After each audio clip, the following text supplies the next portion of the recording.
السلام عليكم، اهلا بكم في فيديو جديد في قناتكم اكسوتيك. معاكم شادو. النهارده هنلعب 7 ديدلي سينز. النهارده هعمل لكم فيديو ازاي تقدروا تزودوا البوكس سي سي بتاعكم عشان تقدروا تلعبوا كونتنتس اكتر. هديكوا تريكات كده تقدروا تعملوها كل يوم، وده منه هيبقى بوكس سي سي جايد ومنه هيبقى جيم جايد. هديكوا ازاي تقدروا تجمعوا اكتر عدد جيمات في اليوم، ايه الكونتنت اللي تلعبوه اكتر حاجة عشان يديكوا الجيمات. مش هقول ان هو فارم، هقول ان هو يعني جايد كده ازاي تجمع، يعني تجمع الحاجة من اللعبة عشان تقدر ايه، يبقى عندك ستوك جيمات محترم. وبس يلا بينا على الفيديو على طول. قبل ما ابدا الفيديو عايز اعرفكم ان 70% او 76% بالظبط من الناس اللي بتتفرج على فيديوهاتي مش عامله سبسكرايب. يا ريت لو عجبك الكونتنت بتاعي تعمل سبسكرايب عشان بيفيدني جدا، وانا كمان مقدم على الافيليشن بتاع جراند كروس عشان اقدر اقدم لكم محتوى يكون يعني احسن بالنسبه لكم، وتقدروا تستفيدوا من خبرتي كفري تو بلاي. وكمان اقدر اعمل لكم شوكيس للشخصيات الجديده اللي بتنزل. انا لحد دلوقتي فعلا مش عارف اعمل شوكيس لارثر لان انا حرفيا معيش جيمات، لان البانرات اللي فاتت خدت كل الجيمات اللي معايا حرفيا. زي ما انتم شايفين كده انا حتى لسه مش مكمل ال 600، المايلستون بتاع ال 600.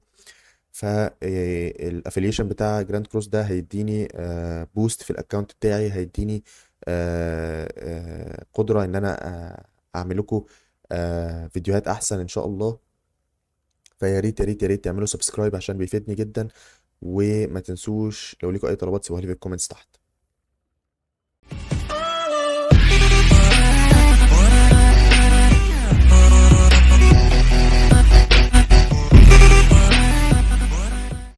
طيب احنا اول حاجه هنتكلم عن ازاي تجيب الجيمات، لان دي اهم حاجه بتهم الناس اللي اكيد داخله عشان على الفيديو. عشان الجيمات زي ما انتم عارفين هي اللي بتقدر تصمم بيها، هي اللي بتقدر تجيب بيها الكاستمز، هي يعني اللي بتعمل شكل للاكونت، مش زي اكونت كده زي ما انتم شايفين 35 جيمايه. فعايز اعرفكم حاجه مهمه جدا، ان اهم مصدر للجيمات الستوري. انت لو ما خلصتش الستوري انت فايتك جيمات كتير جدا جدا. مش لازم تخلص الشابتر الستوري نفسها، لا، في ميشنز بعد ما بتخلص الشابتر تديك زي ما انتم شايفين كده 30 جيمايه. شايفين فوق كده 30 جيمايه زي ما انتم شايفين 30 جيمايه. كل شابتر من الشباتر دي ما بتخلصه بيديك 30 جيمايه، غير الجيمات اللي بتاخدها في الميشنز بتاعت الشابتر نفسها زي ما انتم شايفين كده. جيمات بين الشابتر نفسه، شايف الجيمات. فانت لو ما خلصتش الستوري انت فايتك عدد جيمات كبير جدا. زي ما انتم شايفين كده انا كل ما سكرول الاقي جيمايتين تلاتة، جيماية جيماية جيماية، يعني انت فايتك كمية جيمات رهيبة. فانت بتتكلم في كام؟ بتتكلم في 29 شابتر. كل شابتر لما بتخلصه بيديك 30 جيماية زي ما انتم شايفين كده. انا مخلص الشابتر كلها زي ما انتم شايفين كده. كل شابتر لما بتخلصه بيديك 30 جيماية. فاحنا بنفتح الكالكوليتور نكتب 30 جيماية اللي بناخدهم لما بنخلص شابتر في 29 شابتر، فبناخد 870 جيماية. قول في ما بين الشباتر بتاخد يعني بين قبل ما بتخلص الشابتر، يعني المشينات بتاعت الشابتر نفسها، قول بتاخد 20 جيماية مثلا. فانت بتضرب 20 في 29 بيديك 580 زائد ال 870 جيماية اللي انت بتاخدهم لما بتخلص الشباتر نفسها. يبقى انت كده يا باشا معاك 1450 جيماية من ان انت بتلعب اللعبة. فزي ما قلت لك الشباتر بتاعت الستوري دي اهم شباتر، اهم قصدي اماكن تجمع منها الجيمات. يعني ما تسيبش الستوري تقول هلعب الستوري بعدين، انا هبدا ايه اسمن على الكاركترز وهبدا ابني مش عارف ايه، لا. خلص الستوري، ركز على ان انت تقفل الشباتر، لان في بعد زي ما قلت لك ما بتخلص الستوري نفسها بتلعب الستوري نفسها بيبقى في ميشنات عشان تاخد ال 30 جيمات. ميشنات في الشباتر، الميشنات دي بتطول، مش سهله يعني.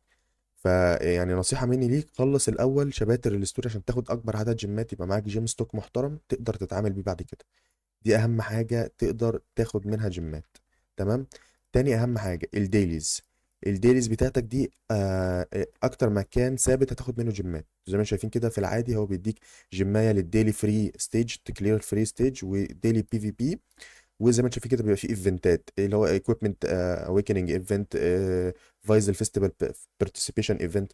الايفنتات دي بتنزل كل يوم، يعني كل يوم ايفنت مختلف. تمام.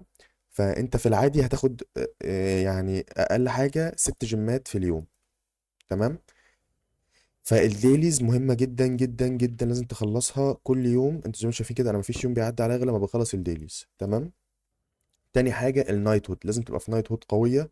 عشان لما تعمل تشيكن، انت لما بتعمل تشيكن في النايت هود بتاخد جيمايه. لو انت زي ما انت شايفين كده، انا عدد النايت هود بتوعي 29 بني ادم في النايت هود، كلنا بنعمل تشيك ان عشان كلنا ناخد الجمايه. فانت بتاخد كده جمايه، فانت بتاخد كام كده جمايه في اليوم؟ تاخد 7 جمات في اليوم. 7 جمات في اليوم اضرب في الاسبوع 7 في 7 بكام؟ كالكوليتور عشان انا مش فايق. 7 في 7 بكام يا باشا؟ ب49. فانت بتاخد 49 جمايه في الاسبوع. 49 جمايه دول اللي هو يعملوا لك ايه؟ سحبه ونص. فانت بتضيع على نفسك سحبه ونص جيمات عشان انت مش عايز تخش تقعد 10 دقايق في اللعبه تخلص الميشنز. ما ينفعش كده. تمام. دي تاني اهم حاجه. تالت اهم حاجه تقدر تجيب منها جيمات ايه؟ الريفرس ستيج يا باشا. الريفرس ستيج دي اللي هي هنا، دي انت بتقعد يعني انت زي ما انت شايفين كده، في 1 2 3 4 ريفرس ستيج ستيجز يعني. كل ستيج فيها زي ما انتم شايفين كده عدد يعني معين. الريفرس ستيج دي بتعمل لك ايه؟ انت بتلعب الستوري نفسها، الفايتات اللي في الستوري نفسها، بس بالعكس انت بتبقى الشرير. يعني انت اللي بتلعب بالشخصيات اللي هتبقى شريره. مثلا هوريك، انا هخش العب في الفايزل مثلا، فايزل فيستيفال، فهلعب قدام بان. هلعب بالشخصيات اللي احنا كنا بنفايتها في الستوري، بس احنا هنبقى الشرير، فهنلعب قدام السينز. فاهمني؟ زي كده انا هلعب انا بجيريكو و اسمها ايه، فهلعب قدام كينج، فده فايت. فانت لازم تبقى واخد عامل حسابك ان انت لازم تبقى ايه، كاركترز دي عندك ليفل عالي، لان الطلبات اللي بتطلب زي ما انتم شايفين كده: كلير وذا تيم كومبات كلاس يعني عالي 70,000، كلير وزاوت اني وان داينج، وكلير ويزن ان تيرنز. يعني معظم هتلاقي معظم الاستيجات هتلاقي دي الطلبات: كومبات كلاس معين يكون عالي، ومحدش يموت، و8 تيرن. دي معظم الحاجات كده. انت لما بتخلص بتاخد بعد ما بتكليرها بتاخد جمايه. كده كده انت بتاخد جمايه بعد ما بتكليرها. فانت اضرب بقى شوف كام جمايه يا باشا. يعني دي فيها 3 ستيج زي ما انتم شايفين كده. الستيج فيها 3 ستار. فانت بتقسم عدد الستارز على 3، فبتعرف عدد الستيجز. فاحسب بقى دي كده 3 جيمات، لان كل ستيج بجمايه. 3 جيمات، 3 جيمات، 3 جيمات، جيمايتين، 5 جيمات، 3 جيمات. احسب بقى شوف عدد قد ايه: 3 و3 6 و3 9 و2 11 و5 16 و3 19 غير اللي هنا. اقسم يا باشا كالكوليتورك، احنا هنفضل فاتحين الكالكوليتور بقى طول الحلقة. احسب يا باشا 18 على التلاتة فيها كام؟ فيها الستة. احسب 6 جيمات. فانت شوف واخد قد ايه جيمات من هنا، غير ان انت لما بتكلير فوق زي ما انت شايف كده بيجي لك بتكلير بالستارز. بيجي لك زي ما انت شايف كده، انا مخلص ب 65 ستار. يعني مخلص كل الستيجز دي ب 65 ستار. واخد كام جيمايه؟ 3 جيمات، وبعد كده 5، وبعد كده هنا 7. فواخد 3 و5 و7 كام؟ آه 15. واخد 15 جيمايه، غير اللي في النص بقى زي ما انتم شايفين كده: اس اس ار تيكت، اس اس ار تيكت. فاهمني؟ فانت ريفرس ستيج دي مهمه جدا. شوف بقى كام ستيج. ادي ستيج 2 3 4. فاهمني؟ شوف دول كام ستيج. زي ما انت شايفين كده انا مخلص معظم الاستيجات زي ما انتم شايفين كده فوق. فايه شايف؟ مقفلهم. عشان كده معايا ستوك جيمات اقدر اصمن بيه. كان معايا معلش كان معايا. زي ما انتم شايفين كده في استيجات بخلصها بقفلها كلها زي ما انتم شايفين كده فوق. فاقسم بقى كل دي جيمات انت بتاخدها. فلازم لازم لازم تعمل حسابك ان انت تحاول تبني الكاركترز. يعني تحط يبقى البوكس بتاعك كويس محترم عشان تقدر لما تخش تفايت الناس دي.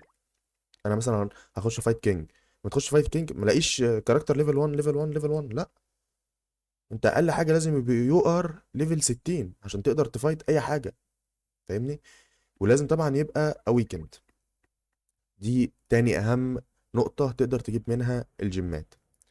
تالت نقطة يا باشا، ودي برضو نقطة مهمة، بيبقى الفاينل بوس. الفاينل بوس هو مش مفتوح دلوقتي، بس انت لما بتلعبه، كل ما بتلعبه وتجيب بوينتات، كل ما بيبقى زي في بار كده بيتملي. في اخر البار ده بيبقى ساعات 10 جيمات، 5 جيمات، 30 جيمات، على حسب ايه الفاينل بوس. انت بقى لما بيخلص الفاينل بوس، البيريود بتاع الفاينل بوس وقت ليه وقت معين لما بتخلصه. لو انت في رانك 80% فيما فوق، وده طبعا اي حد بيجيبه، انت دخلت يا دوبك لعبت الستيج كسبتها بتبقى فوق ال 80%. بتاخد 30 جمايه. يعني انت بتاخد 30 جمايه من لا شيء، انت دخلت كسبت الستيج بقيت تاخد 30 جمايه. الموضوع سهل جدا ومش محتاج اي صعوبه ومش محتاج اي حاجه.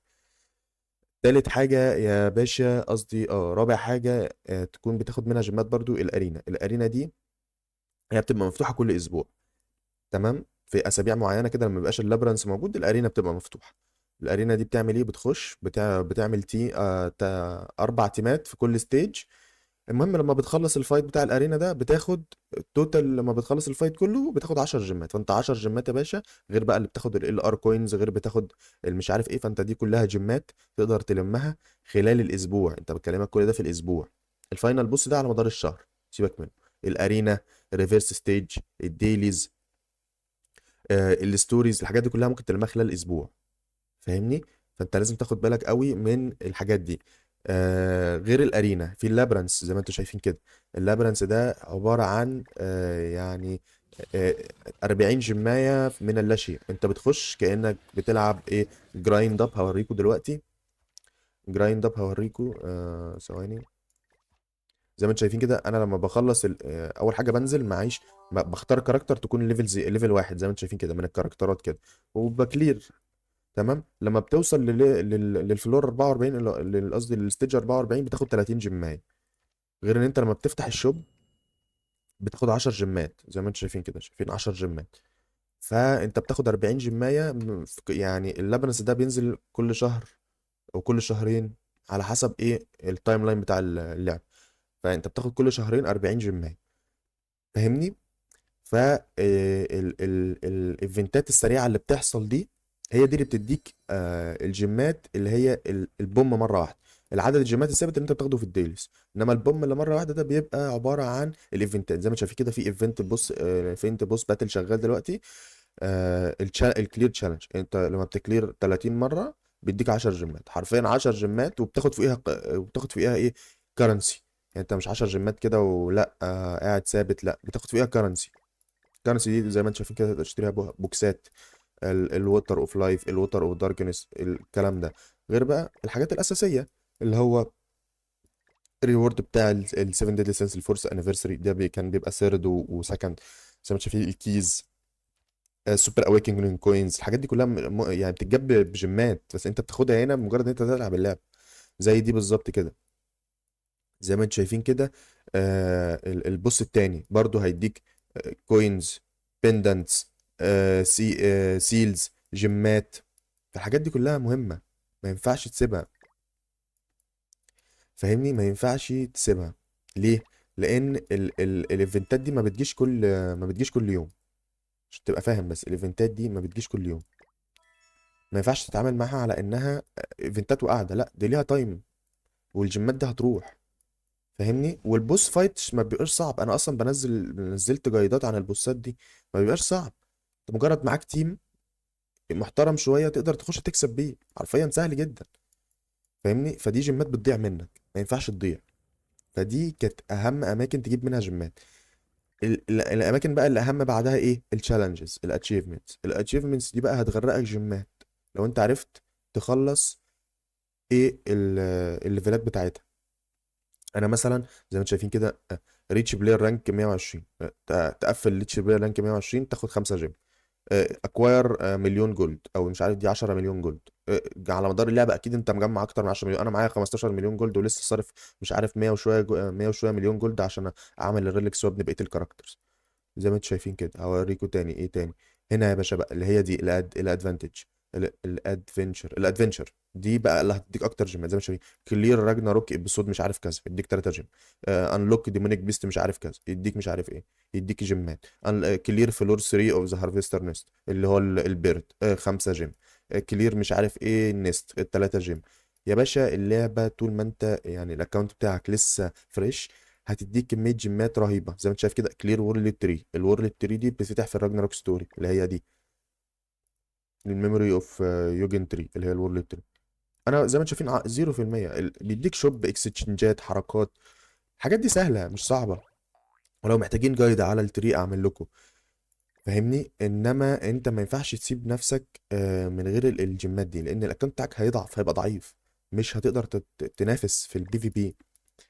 تمام. دي يعني زي ما انت شايف كده participate in fight festival، حرفيا تخش تلعب بي في بي هتاخد جيمات. يقول لك participate 1250. انا عشان قعدت فتره كبيره بلعب فمديني 1250. غير بقى في فايت اليت وفي فايت نورمال. زي مش في 5 جيمات 5 جيمات، 4 جيمات 4 جيمات. هنا بص انا واخد كام جيمايه كام جيم بس عشان بكلير الفلورز بتاعت الديمونيك بيست اللي انا نزلت لكم عنها جايد. شايف قد ايه جيمات؟ شايف؟ شايف؟ كل دي جيمات. شايف؟ هوريك هنا كل دي جيمات. شايف جيمات قد ايه؟ شايف جيمات قد ايه؟ شايف جيمات قد ايه؟ يقول لك يا باشا وين without anyone dying in this match بيلموس هيل. خش العب بالتيم اللي قلت لك عليه هتكسب من غير ما حد يموت، مش هيلحق يضربك اصلا. وين without anyone dying in this match اوريجينال هيل. خش العب يا باشا الاوريجينال هيل اللي انا سايب لكم عنه ال الجايد. هتخش مش هتموت اصلا. العب بس انت ايه لازم تلعب. clear by using an ultimate move 5 times in a single battle.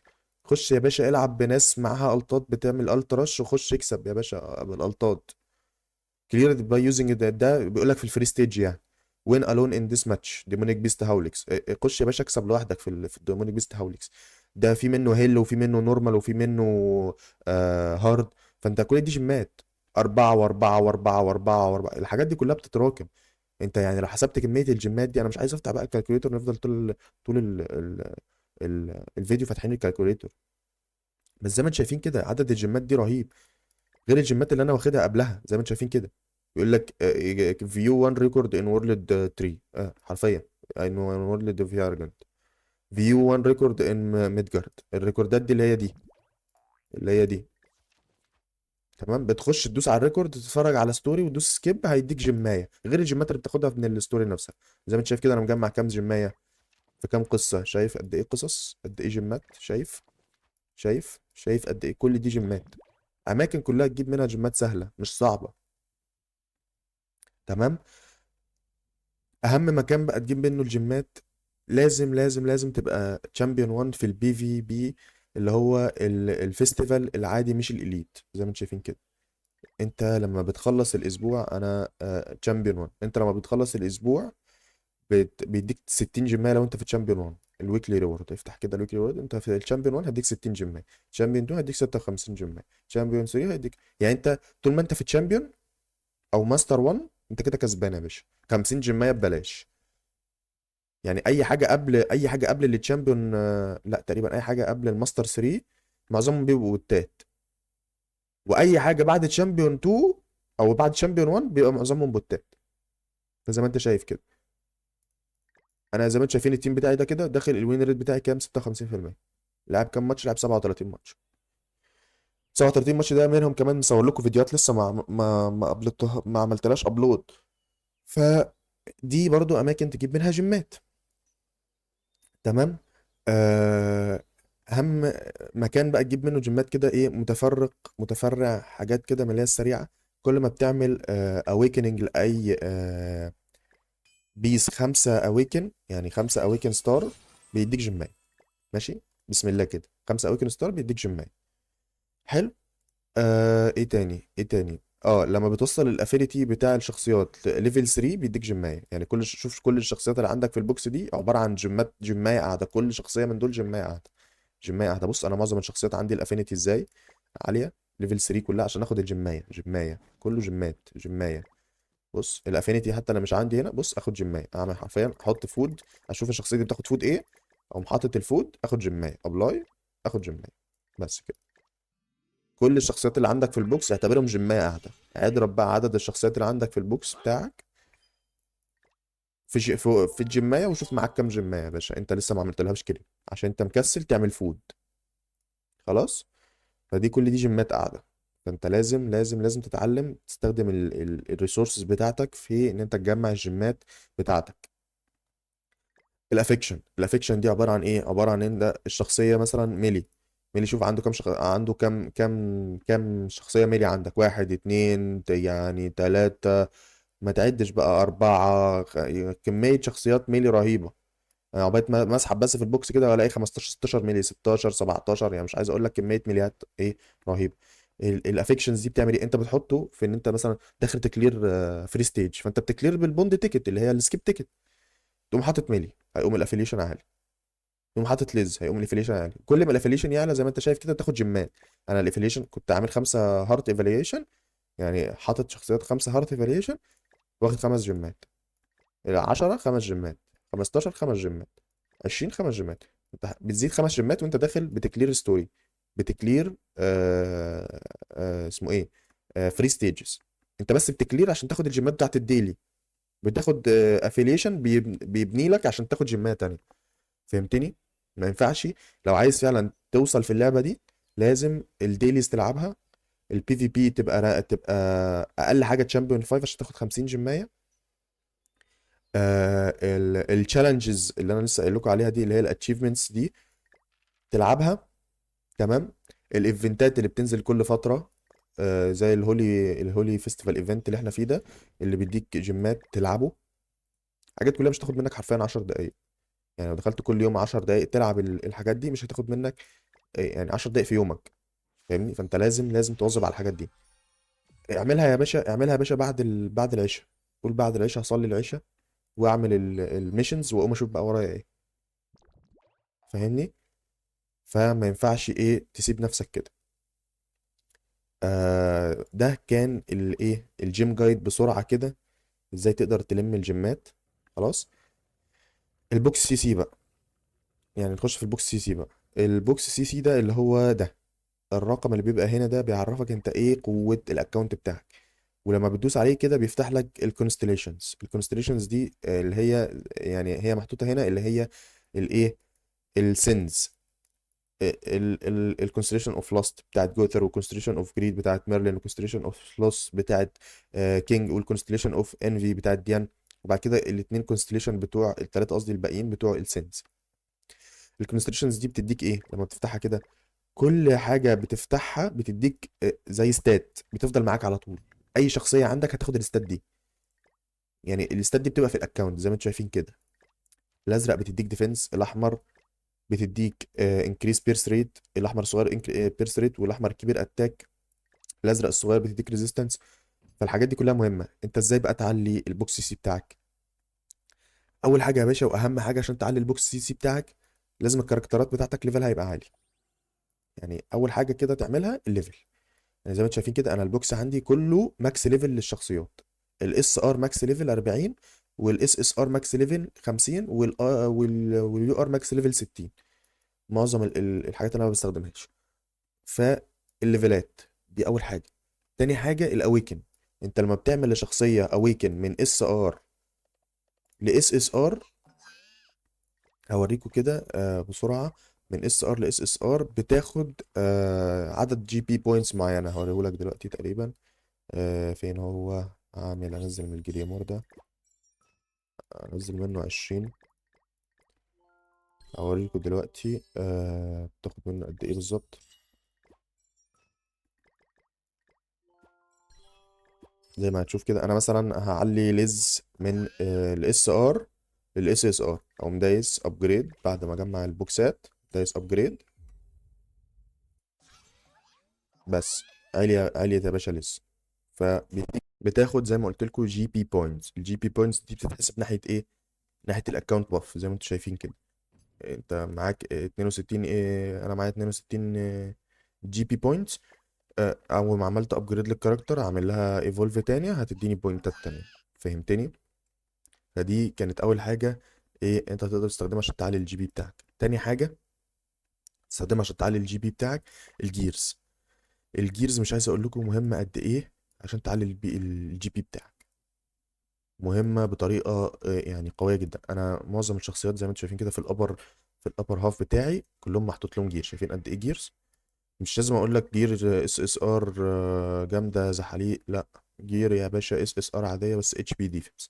عايز بوكس سي سي حط على كل الشخصيات بتاعتك اتش بي ديفنس. هو جه من فتره ادانا ايفنت كان بيديك ايه بوكس 3 بوكسات تقريبا فيهم الاس ار اكويبمنت دي، ماكس الستاتس بتاعتهم. حطها على الشخصيه تاخد جي بي بوينتس. هتعلي السي سي بتاعك. تمام. في شخصيات اتش بي ديفنس يا باشا. اتش بي ديفنس شايف جولد اتش بي ديفنس. في شخصيات كمان حاطط لها اسمها ايه، مش الجولد اتش بي اللي هي الار اتش بي ديفنس اكويبمنت. هوريها لكم بس انا مش لاقيها. في شخصيات حرفيا كان بيدينا ار اتش بي ديفنس جير، كنت بحطها على الشخصيات. يعني انا مش لاقيها فعلا، بس ايه، زي ما قلت لكم بيبقى الموضوع سهل. يعني هوريكم من هنا ايه اتش بي ديفنس الار، اهو زي ما انتم شايفين كده كان بيدينا الار اكويبمنت كلها برضو ماكس. شايف ادانا كام واحده؟ واحد اتنين تلاته اربعه خمسه سته، سته. الاس ار نفس الوضع، كان بيدينا ستة برضه. واحد اتنين تلاتة أربعة خمسة ستة، لأ سبعة تمانية تسعة عشرة حداشر اتناشر تلاتاشر أربعتاشر. 14 جير ست حرفيا، بتعدلك ناحية البوكس سي سي بتاعك. فلازم تحط معظم الشخصيات بتاعتك الجير بتاعها يبقى اتش بي ديفنس، حتى لو انت بتستخدمها اتاك كريت. لما تيجي يا عم تستخدم الاتاك كريت، شيل الاتاك كريت، حط شيل قصدي الاتش بي ديفنس، حطه على شخصية تانية، واستخدم الاتاك كريت على الشخصية دي بس. انا يعني الشخصيات مش كلها عندي اتش بي ديفنس، لان انا زي ما قلت لك البوكس سي سي مش عالي قوي، لسه فري تو بلاي وبتاع. بس دي حاجه مهمه جدا تعلي بيها البوكس سي سي بتاعك. تمام. تاني حاجه تعلي بيها البوكس سي سي بتاعك السكنز، اللي هي الكاستمز الاوتفيتس والويبنز والكوزماتكس. الحاجات دي لما بتعليها بيديك جي بي بوينتس. الجي بي بوينتس دي اللي هي بتديك في الاكونت باف. هتقول لي ازاي يا شادو؟ اقول لك عينيا حاضر يا سلام. اجيب لك شخصيه انا في مش هعمل لها كله لودو. انا يا باشا لودو السكن ده عايز اعليه عشان اخد جي بي بوينتس، او مدايس ماكس اعلي. اول ما اخلص زي ما هتشوفوا كده اداني جي بي بوينتس 63، من 62 ل 63. اي نعم مش كتير، بس هم موجودين. بتعليه بتاخد واحد جي بي بوينتس. لما بتشتريه بقى من الاول خالص، يعني انت يعني سكن جديد داخل عليك بيديك تقريبا 7 جي بي بوينتس او حاجه كده. يعني لما بتاخد سكن جديد لشخصيه بتاخد 7 جي بي بوينتس، ولما بتاخد شخصيه جديده بتاخد 30 جي بي بوينتس. الجي بي بوينتس اللي هي دي اللي بتعلي لك الاكونت باف، تاخد 30 منها. يعني اي شخصيه جديده بتخش الاكونت بتاعك بتاخد 30 جي بي بوينتس. فدي يعني الشخصيات بتيجي منين؟ من السمن، او من الايفنتات، او من التيكيتات. الحاجات دي كلها بتبني ناحيه الجي بي بوينتس بتاعتك. تمام. ايه تاني بيديك جي بي بوينتس يا باشا؟ بيعلي لك السي سي بتاع البوكس بتاعك. الريليكس. الريليكس برضو حاجه مهمه جدا. كل ما تعمل ريليك هيكلفك 5 مليون جولد، بس هيديك جي بي بوينتس. هيديك بوكس سي سي، هيعلي لك الشخصيه بتاعتك، هيعلي لك السي سي بتاع الشخصيه بتاعتك. كل ما السي سي بتاع الشخصيه بتاعتك يبقى عالي، كل ما البوكس سي سي بتاعك هيعلى. سي سي الشخصيه، سي سي البوكس، سي سي شخصيه، سي سي البوكس. تمام. الريليكس بيعلي الشخصيات. انا لو عملت كانسل ريجستريشن كده، بص ميلي، بص قصدي ميرلين، نحط لها الايكويبمنت بتاعتها. تمام. بص ادي الايكويبمنت بتاعتها. بص، هي السي سي بتاعها دلوقتي 61000، كومبات كلاس بتاعها 61000. حطيت الريليك، عملت ريجستر بس. تمام. بص زاد ايه؟ زاد 2000 وشويه سي سي من ان انا حطيت ريليك. ما بقولش الريليك سهل ان هو يتجاب، بس الريليك متاح ومتوفر مع معظم الشخصيات. فنصيحه مني استخدمه، اعمله. ما بقولكش اعمل كل الريليكس، بس الريليكس بتزود السي سي بتاعك، بتزود لك 3500 اتش بي زي ما انت شايف كده، و400 ديفنس، و480 اتاك. غير الباسيف بتاعت الريليك نفسها. يعني كل ريليك ليه باسيف. اهو ده الباسيف بتاع الريليك بتاع ليز، اللي انكريز هيرو دامج ديلتا باي 10% and decrease the damage taken by 5% for each applicable ally on the battlefield and remove infect from allies before the recovery from the hero's unique ability. الابليكابل ally دول هم الجادس والسيفن ديل سنس. كل ريليك ليه يونيك وليه سي سي. السي سي ده اللي انت بتسأل عليه عشان تقدر تستفيد في البوكس سي سي بتاعك. تمام. ايه تاني بيديك سي سي؟ هقول لك الالت ليفل. تقول لي ايه الالت ليفل دي يا شادو؟ اقول لك عادي، عينيا سلام. الالت ليفل دي ان انت يبقى معاك شخصيه زي دي كده، معاها التيميت موف. الالتيميت موف دي بتتعلى بالكوينات.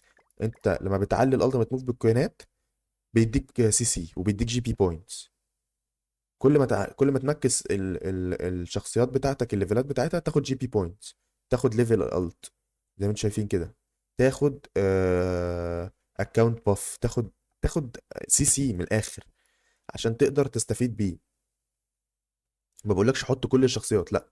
الشخصيات الاس ار دي لازم تماكس الليفل بتاعها من الاخر، لانها شخصيات اصلا ضعيفه وملهاش لازمه. فاهمني؟ فانت لما تضيع 6 اس ار كوين مش هتفرق معاك في حاجه. تمام. يعني حرفيا لما تضيع 6 اس ار كوين اهو، انا مكست الليفل. تمام. خدت 9 جي بي بوينتس. الموضوع سهل. خدت 9 جي بي بوينتس، اصلا الالتيميت موف بتاعته زادت فبقت بتعمل دامج اكبر، والسي سي بتاعه زاد، وخدت بوينتس بقت 72. كل ما ازود شخصيه من الشخصيات دي اخد جي بي بوينتس زي ما انتم شايفين كده. او زودت الالت، مكست الالت اهو، خدت جي بي بوينتس فوق اهو، شايفينها؟ الموضوع بيبقى سهل. كل ما بتزود الجي بي بوينتس بتاعتك كل ما بتصرف الجي بي بوينتس بتاعتك دي في ان انت تفتح الكونستليشنز. الكونستليشنز دي بتفتحها بتقوم مديك باف في الاكونت. الباف في الاكونت ده اللي بيتحسب بقى ناحيه السي سي، ناحيه البوكس سي سي بتاعك. يعني انا وصلت 6 مليون بوكس سي سي، فعندي انكريس في الهيرو ديفense باي 2%، وانكريس في الهيرو اتش بي باي 12% ونص. لما اوصل 6 مليون و500 هيديني برضو زياده عليهم، مش بدل، لا زياده. انت كل ده بتاخد زياده زياده زياده زياده زياده، بتزود على اللي عندك، مش اللي عندك بيروح ودي بتيجي مكانه. فالالتيميت موف برضو بتديك ايه ليفلات. ايه تاني هقول لك ايه تاني. احنا قلنا الايكويبمنتس والكاركترز. الليفل بتاع الشخصيات قلناه، برضو قلناه. الاويكننج اللي هو لازم يبقى الاويكن الشخصيه معمول لها اويكن الستارز. لما بتعمل لشخصيه ستار اويكن بيديك جي بي بوينتس. هوريك دلوقتي اعمل لشخصيه من اللي عندي دول اويكن. ايه هوريك ممكن نعمل ايه. هات ايلين دي عشان انا بحبها. بقوم حاطط الستار بتاع الاويكن.